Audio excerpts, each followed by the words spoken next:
Hey, how's your day? I don't know if I'm interrupting what you say. I've got to know if I've been MIA. I can make it up to you right now. What you say, you should know. Xin chào, I'm Khalil and welcome to another travel vlog. Today is our second day here in Ho Chi Minh, Vietnam. It's currently September 21, Sunday, and it's 11:28. So yes, I had a late start for my second day here in Ho Chi Minh because I needed to finish some things and para dire-diretso yung araw ko.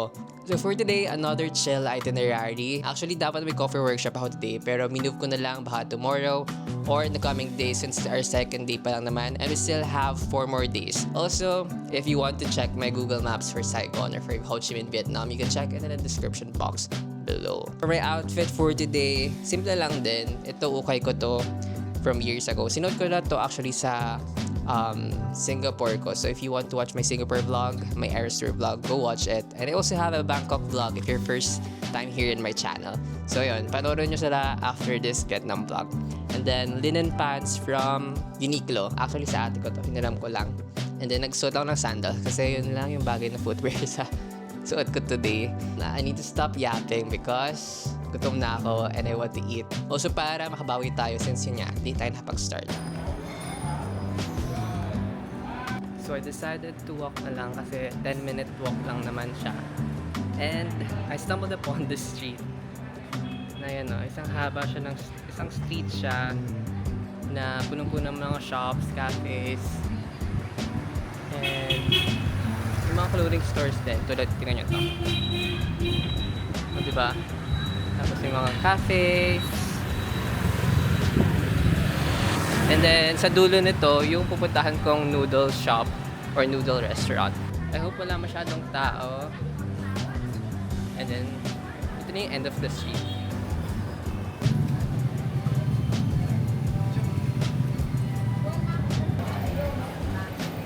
Hello! So, nahanap ko na yung restaurant and parang mostly locals yung nandito, which I think is a good sign. And, meron naman silang English menu. Ayan. Though I'm not sure kung anong orderin ko. Meron silang option na may soup and meron din silang option na dry noodles. Tinitingnan ko yung mga katabi ko kung anong ino-order nila.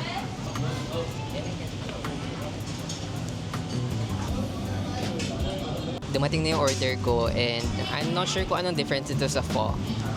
Though once pa lang ako nakakatry ng pho sa Makati. Pero ito, noodle soup din siya with shrimp, liver, pork. And then may meron dito sa side na mga tawag dito, sauce na pwede mo ilagay. And then they also serve mga gulay na definitely hindi ko naman gagalawin. Let's try. Let's try muna ng walang hinanghalong anything. Huwag niyo i-judge yung chopstick skills ko. I'm working on it. For me, mas bet ko to kesa sa pho. Though we still have yet to try pho here in Vietnam. Pero compared to sa natikman ko sa Makati, mas bet ko to. Mas bet ko din yung gantong noodles.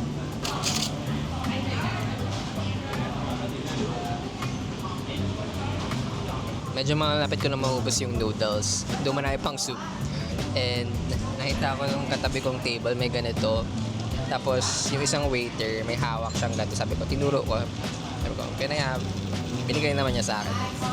Di ko alam kung ano to.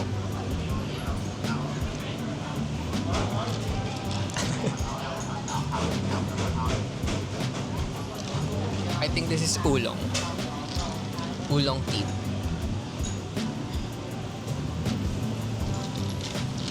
Actually, yung isa kong parang gustong orderin kanina is yung parang siyang iced tea na nasa bote. Kasi yun yung iniinom nung katabi kong table kanina. Tapos nakita ko to. Ito yung napunta sa akin. Parang may gusto pa akong i-try. If ever makakabalik ako dito, parang gusto ko i-try yung dry version nitong noodles na to na parang siyang pancit canton. Okay, ubusin ko lang to and then I'll probably go back to this alley or street na dinaanan ko kanina. Then marami itong cafes and shops na parang gusto kong tignan. Hi guys! So tapos na akong kumain and bumalik lang ako dun sa street na nilusutan ko kanina papunta dun sa restaurant. Kasi meron dito mga cafes and clothing stores na gusto kong tignan. Tulad nitong Funny Bone, charot, The Simp, Parang I want to check. Kasi parang menswear siya.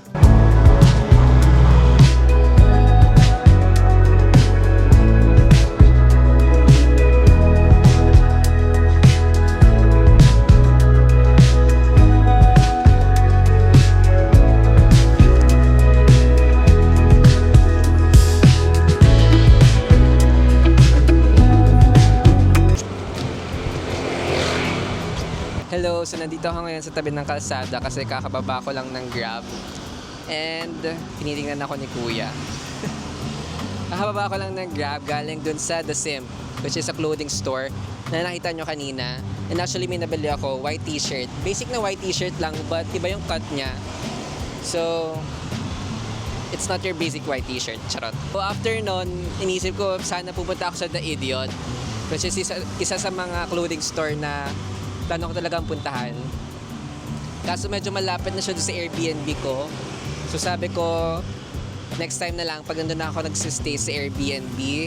So ang ginawa ko, hinanap ko yung pinakamalayo na gustong puntahan para ma-tick off ko na siya sa itinerary ko or sa list ko.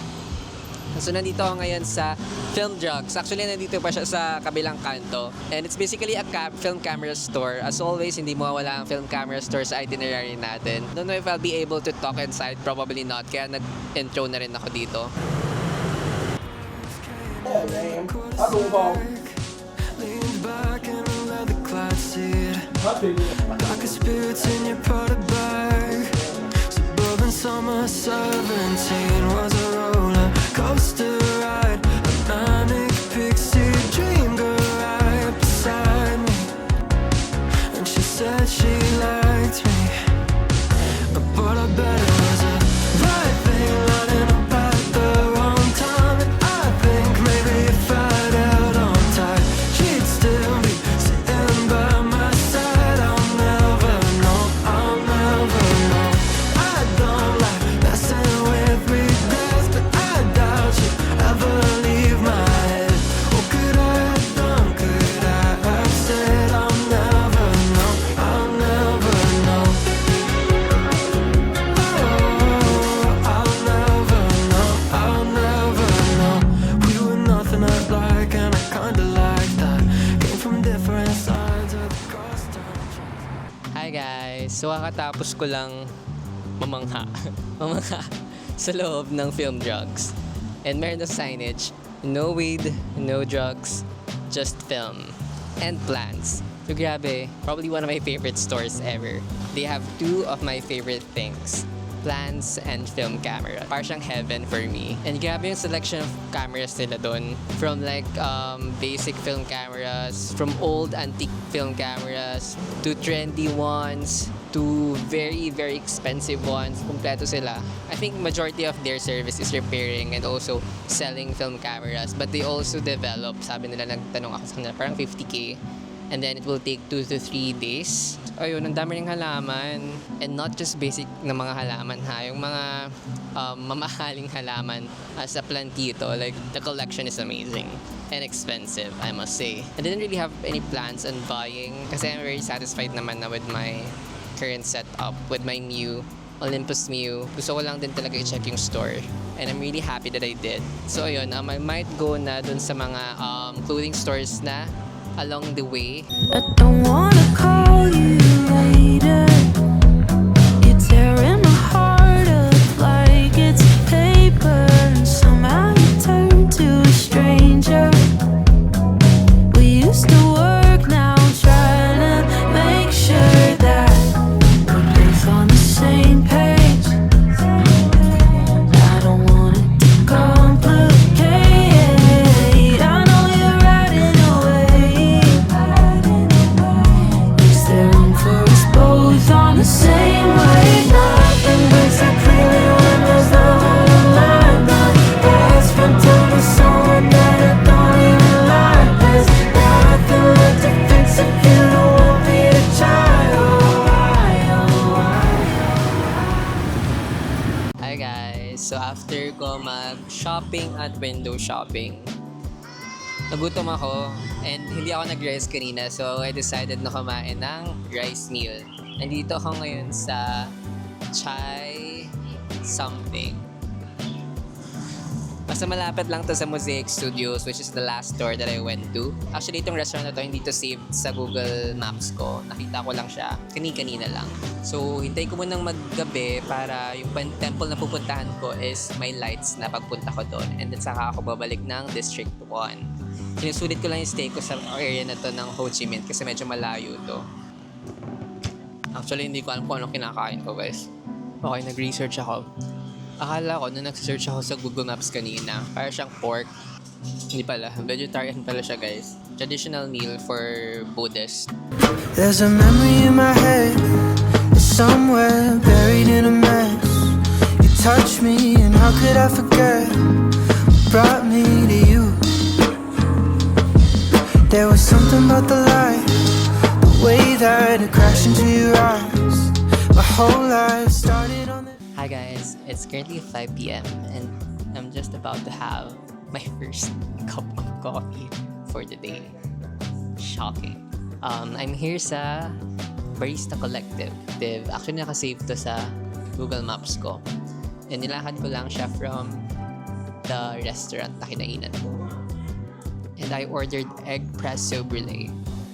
Napansin ko lang sa mga parang specialty coffee cafes, they always have this kind of card that explains the drink that you ordered. So I got the espresso brulee, a warm and cream-coated hug from us. Indulge in a blend of espresso, creamy creme brulee, and an egg infusion. This reminds me of Nana Coffee Roaster sa Bangkok, yung may wooden tray and then may card. Sa Taiwan may ganito rin pero more on tea yun.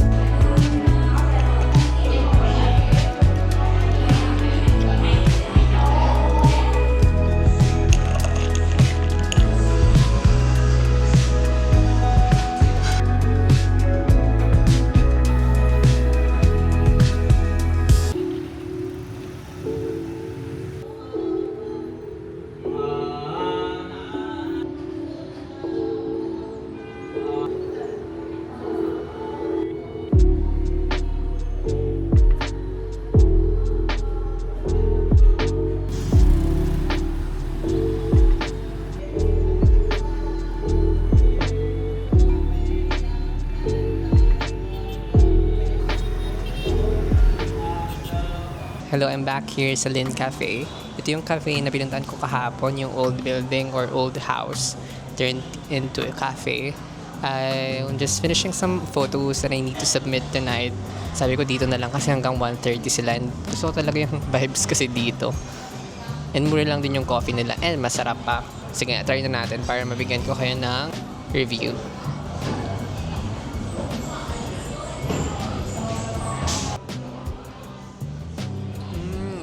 Masarap siya. Though I feel like I need to let the ice melt first para mas malamig siya and hindi siya super lapot. Para siyang coffee ice cream. Pero yun, sige, I need to get back to editing. Unless I was dreaming